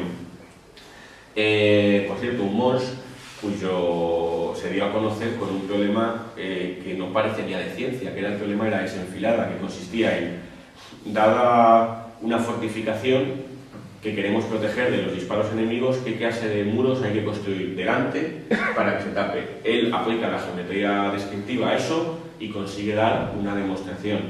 Y eso le da el puesto de profesor. Pero fíjense, un problema totalmente conectado con necesidades prácticas, el problema de la desenfilada. Bien, con la llegada de los Borbones, este impulso que ya había empezado con los últimos años del reinado de Carlos II va a seguir hacia arriba. La Real Escuela de Matemáticas de Barcelona, fundada en 1710 por José Casari. La Escuela de Guardiamarinas de Cádiz, 1717, donde posteriormente Jorge Juan, en 1752, montaría el primer observatorio astronómico. Bueno, la Real Academia de Bellas Artes de San Fernando, etcétera, etcétera. A lo largo del siglo los Borbones van a ir construyendo una serie de instituciones que van a permitir el desarrollo científico y eso nunca se debe olvidar, que hay que permitir alcanzar el gran nivel al que rozó la ciencia española ilustrada. Ejemplos más, pues el Colegio de Artillería de Segovia, donde Luis Prus formularía la ley de las proporciones definidas, una ley que va a servir de base a la química moderna. Por cierto, un Prus, es curioso cómo funciona la leyenda negra. Se suele decir en muchos libros de texto que vino a España huyendo de la Revolución Francesa.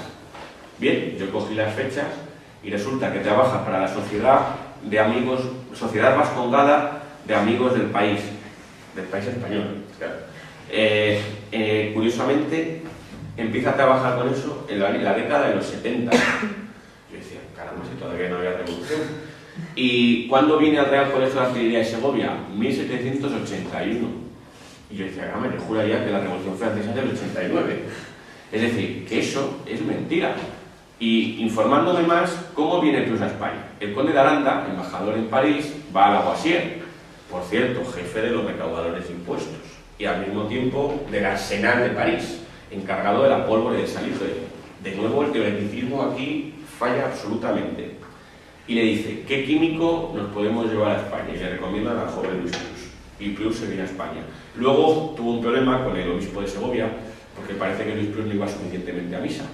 Y se tiene que venir a Madrid, pero bueno, se desmantela el laboratorio en Segovia, se trae a Madrid y está trabajando en la cercanía del jardín botánico. Ningún tipo de dificultad. Entonces, es interesante esto. Por cierto, cuando alguna vez a un historiador le plantearon esto, me dice, ya, pero es que ya estaba percibiendo lo inminente de la Revolución Francesa. En fin, pues es curioso, pero esa fue la respuesta que se me dio.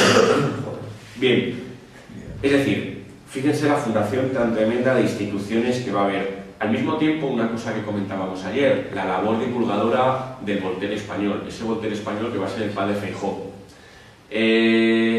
Newton publica los Principia en 1687.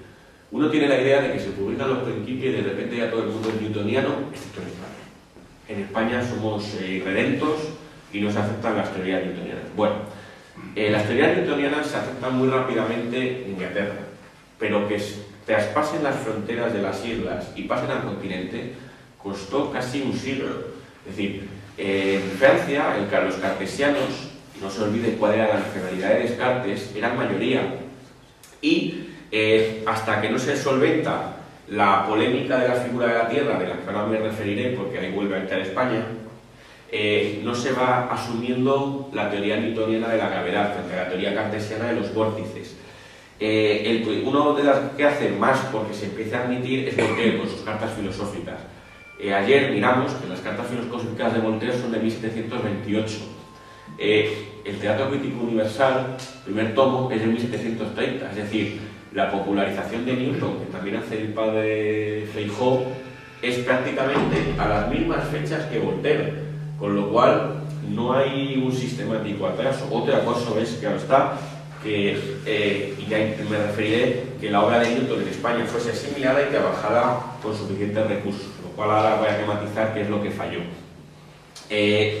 Interesa señalar, ¿cuándo se acepta entonces la teoría de Newton en Francia?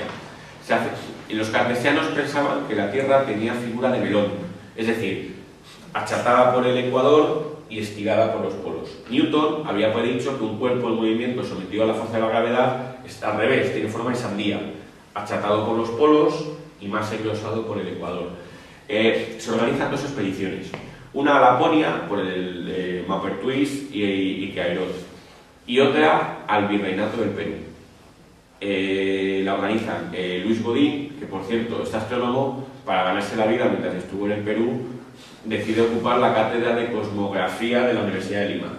Es decir, había cátedra de cosmografía en Lima y asume allí el puesto de profesor. Y bueno, Charles de la Condamine, que es el otro que la acompaña, y dos jóvenes guardiamarinas españoles, Jorge Juan y Antonio de Ulloa, que acompañan a la expedición. ¿Y dónde van a formarse? Y van a ser quizás las dos grandes figuras newtonianas de la España ilustrada. Bien, estos personajes que allí hacen las mediciones, los habitantes novohispanos les llamaban los caballeros del punto fijo, porque siempre les veían pertrechados con extraños instrumentos mirando a lo lejos. Entonces ahí quedó como que eran los caballeros del punto fijo. Bien, al volver, por cierto, Antonio de Ulloa sería nombrado miembro de la Royal Society, Jorge Juan de la Academia de Ciencias de París, y van a empezar a publicar una cantidad de trabajos importantísimos. Observaciones astronómicas y físicas de los reinos del Perú, de las cuales se deduce la figura y magnitud de la Tierra, relación histórica de viaje a la América Meridional, y el gran libro de Jorge Juan, El examen marítimo, de 1771. Un libro que fue considerado en la época mucho mejor que el de Euler. Euler, el gran matemático que pasa por ser el gran matemático abstracto, la mayoría de sus obras son obras prácticas ligadas a la construcción de fuentes. Por cierto, la construcción de fuentes, contaré, Euler, que tuvo problemas en los ojos y acabó ciego, estaba en la corte de Federico II, en Prusia. Y, bueno, como anécdota contaré que Federico II, pues, que era muy ilustrado, no le gustaba ese matemático suizo, que era encima católico beato y tenía la fe del caponero. Y cuando por fin consigue mandarle a San Petersburgo a Euler y lo cambia por Lagrange, dice, qué bien, me he quitado un matemático tuerto y he ganado uno con dos ojos. El caso es que a Euler le manda que construya fuentes, etc. Y Euler diseña las fuentes del Palacio de Sanssouci, que está, pues, al sur de Berlín, si no recuerdo mal. Estas fuentes las diseña Euler y son un auténtico fracaso. Y hay una carta muy graciosa de Federico II a Voltaire diciéndole vanidad de la geometría. Y entonces hace ahí la crítica, ¿no? Pero Euler en San Petersburgo va a seguir escribiendo continuamente sobre cuestiones de construcción de barcos, de hidráulica, etcétera, etcétera. Es decir, que no se puede separar nunca las producciones en aquella época entre matemáticos puros y aplicados. Estaban íntimamente ligadas. Pues bien, el examen marítimo de Jorge Juan supera al de Euler y va a ser el que se traduzca a diversos idiomas y sea muy usado en las escuelas de marinos de la época. Simplemente, junto a la expedición de Jorge Juan y Antonio de Ulloa, como segundos, es cierto, a América, van a surgir las expediciones ilustradas, intentando no solamente hacer ciencia de lo que es la parte de la península, sino también en América. ¿Qué expediciones ilustradas se pueden citar? Pues la de Ruiz y Pavón, fundamentalmente botánica, al Perú, la de José Celestino Mutis, también un copernicano, a la Nueva Granada, donde lo que va a hacer es, como si dijéramos, linealizar, en el sentido de aplicar las clasificaciones de Linneo a la flora y la fauna de la Nueva Granada. Y de hecho Linneo, que se carteaba con él, le dará su nombre a una planta, la mutisia, que se llama en honor pues, a José Celestino Mutis. Las expediciones también de Martín Sessé, para mandar pues flora y fauna al Jardín Botánico de Madrid, que se acaba de fundar, y quizás la de Félix de Azara con el Río de la Plata, y cuyas observaciones tendrán gran influencia en Darwin, como el propio Darwin reconocerá. Quizás la más interesante, pues una de las últimas, es la de Alejandro Malaspina.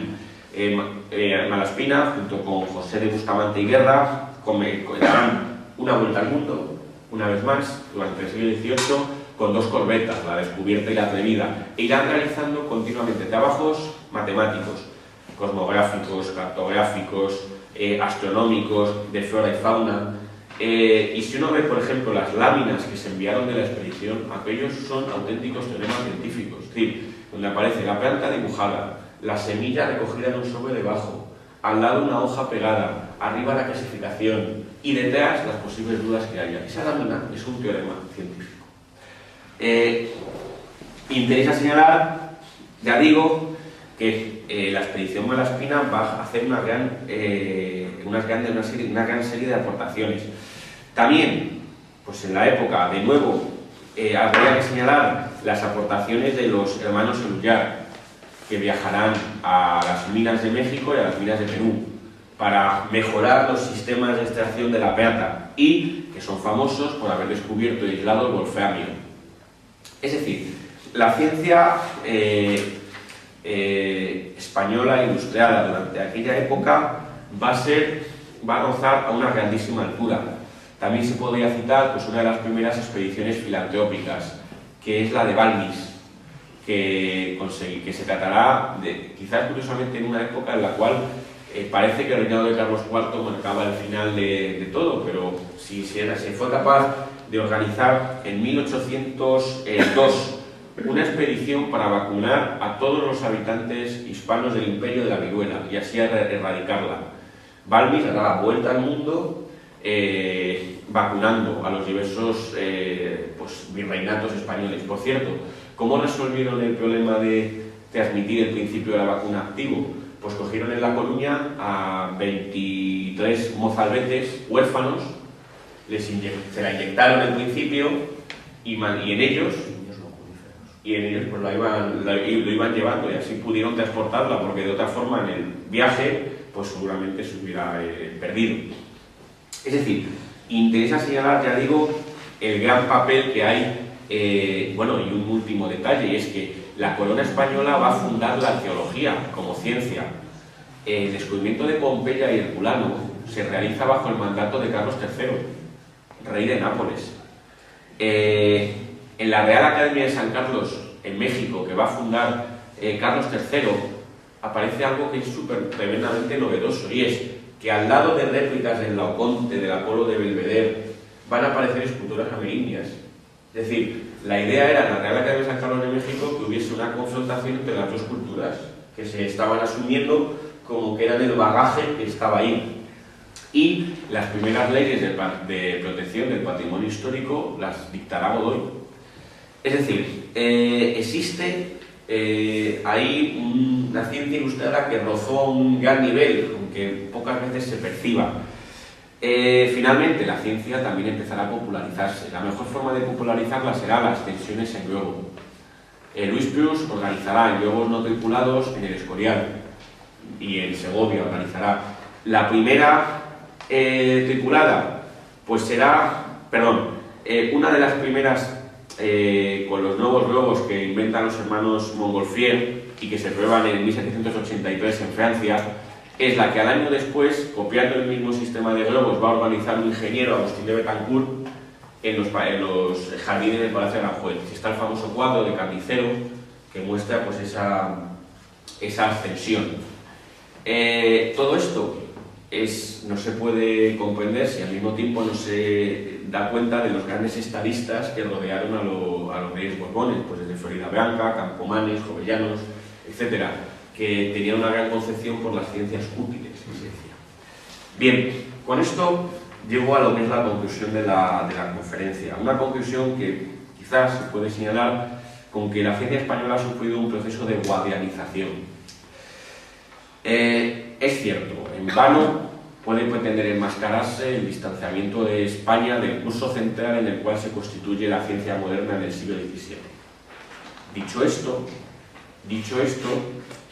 hay que reconocer dos cosas. La primera, que las bases fueron sentadas durante el siglo XVI por el Imperio Hispánico, así hay que decirlo, y que durante el siglo XVIII hubo una labor tremendamente importante de asimilación de lo que se había hecho y de nuevas aportaciones.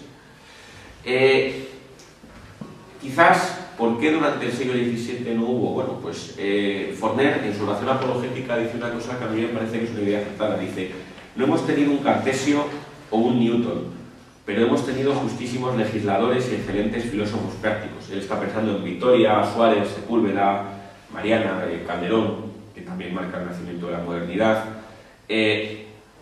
Bien, es decir, la impronta social, lo que decía antes, el hecho no es que en España no hubiera personas preparadas, es que posiblemente los vectores que durante el siglo XVI apuntaban a una serie de actividades relacionadas con las protociencias posteriores, y siempre estoy, ya digo, mirándolo con anteojos actuales, pues en el XVII cambiaron de sentido. Las razones, ya he apuntado algunas. Algún autor, como José Manuel Sánchez Ron, dice que las ciencias españolas tuvieron siempre un talante demasiado aplicado. Claro, eso es lo que dice más de Sánchez Ron que de las ciencias españolas, en el sentido de que lo que está diciendo él, que está mirando la ciencia hispana del siglo XVI con ojos actuales, está intentando encontrar pues fórmulas, ecuaciones y teoremas como actualmente tenemos. Si uno cambia esa filosofía o teoría de la ciencia y adquiere una visión más amplia en la cual los componentes teóricos siempre tienen que estar trabados con una serie de materiales que se están trabajando continuamente y sobre todo por las manos, pues lo que ve es que, pues efectivamente, eran teoremas. Lo que he dicho, una lámina de botánica o un mapa, es un teorema tan científico en el siglo XVI como puede ser hoy pues una ecuación. El factor fundamental, a mi juicio, sigue siendo el factor económico, ¿no? Hay que decir que el gran esfuerzo que se realizó, por cierto, un factor económico que yo no lo conectaría con el factor inquisitorial ni con la leyenda negra. Ya he señalado que los libros de Copérnico no estuvieron en el índice, es cierto, tuvo que haber la Inquisición pudo ser un freno, pero ni mucho menos yo creo que, en mi opinión, tan grande como muchas veces se suele admitir. Hombre, estando en Cuenca voy a acordarse de Diego Zapata, quizás que padeció uno de los novatores que acaba preso en las cárceles de Cuenca y al que Goya dedicará posteriormente un grabado, etc. Interesa señalar que, por ejemplo, los jesuitas, muy instalados en España, formaron una red científica que permitió la entrada y también la difusión de muchas de las cosas que circulasen, materiales y trabajos desde Europa. Y, pues lo que dice Feijóo, que los tratados físicos de Boyle o Newton, por más herejes que fuesen, no estaban prohibidos. Lo que estaban prohibidos eran sus obras teológicas. En cualquier caso, es cierto que esta coyuntura que yo amplio en factores políticos y económicos, hizo que España no pudiese recibir ni contribuir al empuje de esa ciencia nueva durante el siglo XVII. Es decir, cuando digo ese empuje me refiero a la transformación de la cosmografía en mecánica, la transformación también de la protoquímica de los ensayadores en química, la transformación de la geometría de herencia euclidea en el álgebra y el cálculo infinitesimal, o por último de una medicina anatómica en una medicina fisiológica y conectada con la biología microscópica. Es decir, esas transformaciones pues hubieron de hacerse en España ya comenzado el siglo XVIII. Nunca se encarece lo suficiente el gran nivel que tuvo la ciencia española ilustrada, pero es que la Guerra de la Independencia supuso un final tremendamente abrupto. Por ejemplo, en Madrid, lo que se llamó la Colina de las Ciencias, formada por el Observatorio Astronómico, el Jardín Botánico, el edificio proyectado por Juan de Villanueva para acoger la Academia de Ciencias y el Gabinete de Máquinas y los laboratorios de química, era el actual Museo del Prado. Nunca llegó a ocuparse como Academia de Ciencias, y España no tendría Academia de Ciencias hasta el siglo XIX. Y el Hospital de Cirugía que estaba allí. Eso se vio tremendamente cortado abruptamente por la Guerra de Independencia. Hay que decir que, por ejemplo, el gran telescopio Herschel, que se instaló en el Observatorio de Madrid, cercano al Retiro y al Jardín Botánico, fue destruido por los franceses, los cuales lo hicieron astillas para calentarse. Como era de madera, lo quemaron y lo usaron para calentarse. Ese tiempo, ese corte, hubo de ser recuperado ya en el siglo XIX, pues sobre todo por la parte que corresponde a los grupos liberales, una serie de políticas que fueron las que sentaron las bases de esa era de plata posterior, que marca el hecho de que pues se pudo recuperar perfectamente todo ese nivel científico atrasado durante el siglo XX, el primer cuarto del siglo XX. En cualquier caso, lo que sí que me gustaría concluir como idea fundamental en es que esa cuadernización que he trazado de la ciencia española en siglo XVI, siglo XVII y siglo XVIII requiere regresar a la filosofía necesariamente. Muchas gracias.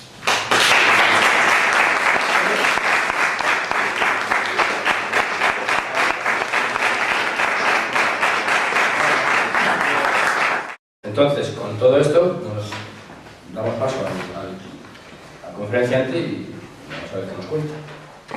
En primer lugar, antes de nada, dar gracias a la organización encarnada aquí en Iván Vélez por invitarme al lugar. La ciencia y la técnica en el Imperio Español, 1500-1800. Lo primero que me gustaría aclarar es que cuando puse el título, la verdad es que puede parecer un título excesivamente provocativo. Provocativo por dos razones. La primera, ideológicamente, por aquello de encima poner en el Imperio Español, ¿no? Puede parecer una cosa ya ofensiva. Y lo segundo, si uno pasa de puntillas por esa primera razón, la segunda sería decir, ciencia y técnica, pero es que hubo ciencia y técnica en el Imperio Español y encima en esas fechas. Es decir, este título se puede poner porque estamos aquí en el lugar. Si con el mismo título yo intentase presentar el mismo contenido, a lo mejor en vez de en unos encuentros donde hay una cierta libertad, en unos encuentros universitarios, posiblemente hubiera tenido que cambiarlo. Se me hubiera sugerido desde la organización que era bueno haberlo cambiado. ¿Por qué eso? Si uno rastrea los orígenes de este tipo de cuestiones, se encuentra con lo que se ha denominado la polémica de la ciencia española. Esa polémica arranca en una primera fase, tiene varias fases calientes y unas fases más frías. La primera fase es en 1782, cuando en la Enciclopedia Metódica se publica un artículo por Masson de Bourvilliers titulado ¿Qué se debe a España? La respuesta era prácticamente que no se debía a España nada, y en lo que eran las cuestiones científicas y técnicas, menos aún. Inmediatamente este artículo tuvo la respuesta de dos insignes académicos. Por un lado, el abate Cabanillas, desde París, responde que España sí que ha hecho aportaciones científicas y técnicas, y cita a Jorge Juan, que en aquel tiempo era miembro de la Real Academia de Ciencias de París. Por otra parte, el abate de Nina, desde la Academia de Berlín, realiza otra respuesta que nos da la otra vía.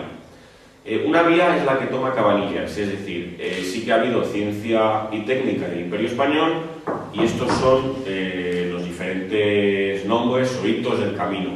La respuesta que da el abate de Nina es: vale, no hubo ciencia y técnica, pero es que España ha aportado grandes literatos, artistas, pintores, etcétera, etcétera. Para citar un hecho, en matemáticas somos el quinto país en producción mundial. En otras ciencias no, pero si en matemáticas somos el quinto país en producción mundial, no debe ser por un defecto de nuestra raza o de nuestras cabezas. Será por otro tipo de cuestiones económicas o que no exista una adecuada política estatal planificadora a la hora de creación de laboratorios, etcétera, etcétera. Pero en matemáticas, que es una ciencia que tiene unas particularidades importantes, como son que los investigadores no necesitan grandes presupuestos, si somos quintos en producción mundial, es la prueba de que los españoles no somos incapaces de producir en ciencia. Bien, teniendo en cuenta esto, lo primero que habría que decir es que esta polémica, la polémica de la ciencia española, que está en el inconsciente colectivo y que es lo que puede hacer que cuando uno titula una conferencia La ciencia y la técnica en el Imperio Español, pues sienta ciertos reparos, hay que comentar lo siguiente, y es que no se puede abordar si antes no se ventilan dos cuestiones anejas. ¿Cuáles son esas dos cuestiones que uno tiene antes que ventilar antes de poder meterse a estudiar la ciencia española entre 1500 y 1800? Pues son fundamentalmente las siguientes. La primera, ¿qué es la ciencia? Es decir, para poder discutir si ha habido o no ha habido ciencia en España, si ha habido o no ha habido técnica, tenemos que tener por lo menos unas coordenadas. Eso requiere que hacer historia de la ciencia española requiere regresar a una filosofía de la ciencia. Es decir, primero hay que aclarar ciertos términos para poder superar luego los datos empíricos, el nivel meramente de decir estos son los libros que se han publicado con sus fechas y sus ediciones. Si queremos luego construir a partir de ahí un cierto esquema, requiere regresar a la filosofía.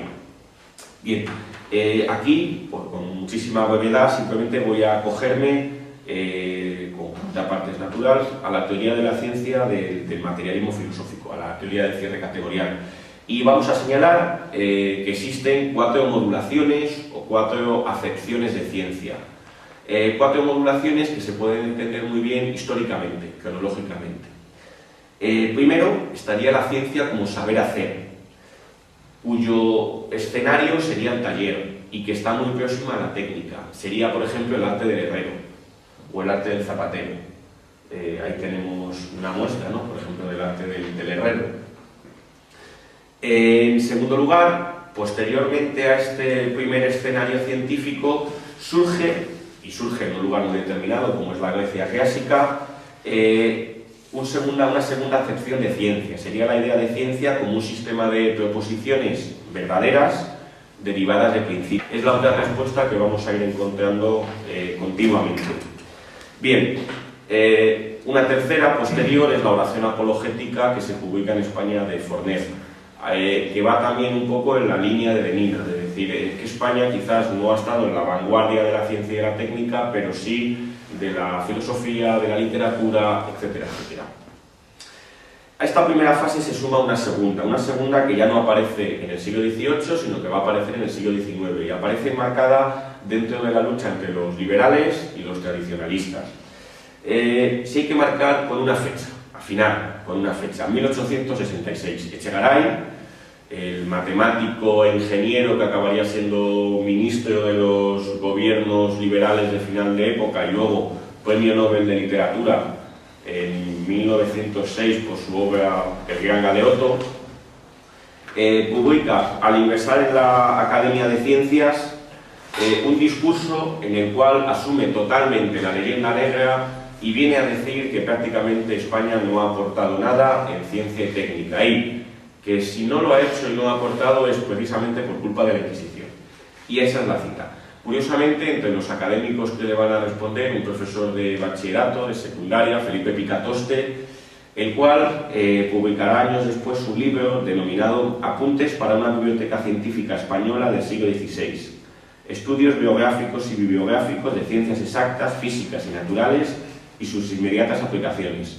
Este libro, si ustedes tienen interés, está en PDF por una universidad canadiense, está colgado, está en español y se puede leer. Y en el libro es una colección entera donde se te van situando todos los libros que él ha descubierto, Picatoste descubre, y por cierto, no era tradicionalista, era un propio liberal que estaba haciendo la respuesta a Echegaray, diciendo que España sí, que en el siglo XVI fue una potencia también científica y técnica. Unos años después, en 1876, la polémica vuelve a saltar a la arena. En este caso, pues, en ella se van a ver luchando Manuel de la Revilla, Menéndez Pelayo y José del Perojo. De nuevo aquí la discusión es entre la ciencia española y el factor represivo que pudo ser la Inquisición. Esa polémica prácticamente con la llegada de la Edad de Plata de la cultura española y pues se va a olvidar. A día de hoy sigue estando muy presente, sobre todo por las conexiones que tiene con la leyenda negra. Pero hay que decir que hoy, en año 2012, esos complejos atávicos no se los puede y se los debe quitar.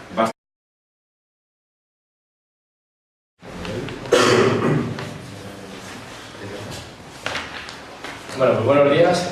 Vamos a comenzar la segunda y última conferencia de este año,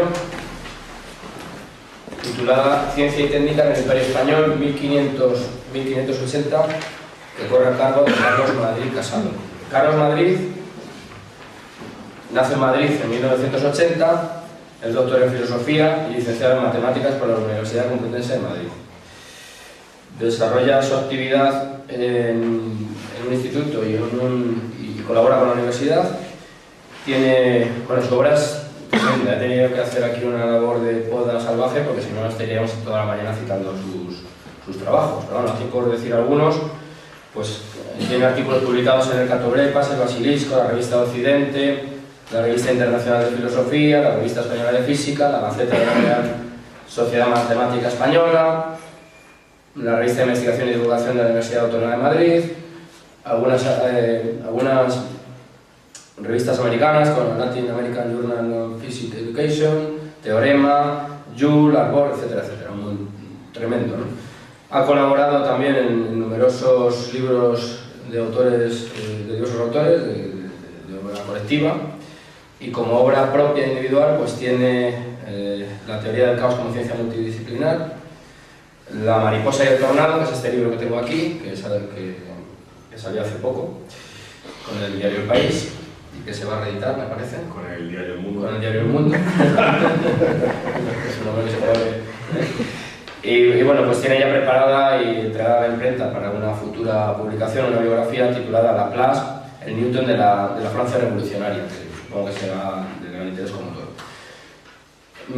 También es columnista del diario El Imparcial, lo que pasa que a partir de un artículo que hizo en el que criticaba la política educativa de Esperanza Aguirre, parece que esa labor, esa nariz se va a espaciar. De momento se mantiene a cero desde entonces.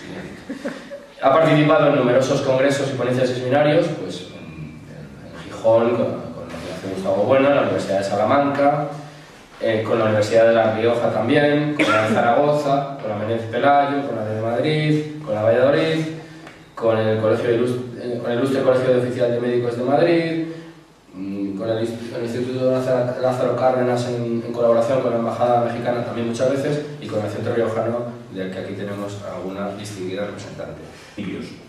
El escenario de esta segunda sección de ciencia no va a ser el taller ligado a la técnica, va a ser la academia. El ejemplo es la academia platónica, y la referencia que podemos tomar es la geometría griega, y en general todas las ciencias deductivas matemáticas que van a venir a partir de ahí.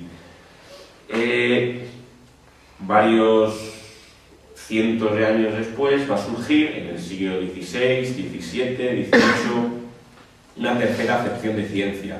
Esas son las ciencias positivas, que es tal y como las entendemos a día de hoy.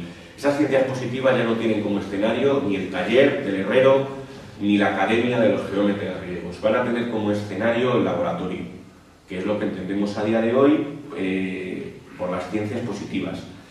Ejemplo paradigmático, la física y la química. Y una cuarta acepción, quizás que surge a partir del siglo XX y de unas condiciones muy determinadas, serían las ciencias, la acepción que intenta extender la tercera a una cuarta opción, que serían las ciencias humanas. Intentar que la historia, la política, etcétera, también son ciencias, que en algo se parecen también a sus compañeras la física y la química. Pues bien, la ciencia que vamos a tomar como referencia obligada es la de la tercera acepción. Esa tercera y revolucionaria acepción que nace en ese periodo que se ha venido a denominar, aunque ahora hay mucho que matizar, revolución científica, es la que nos interesa.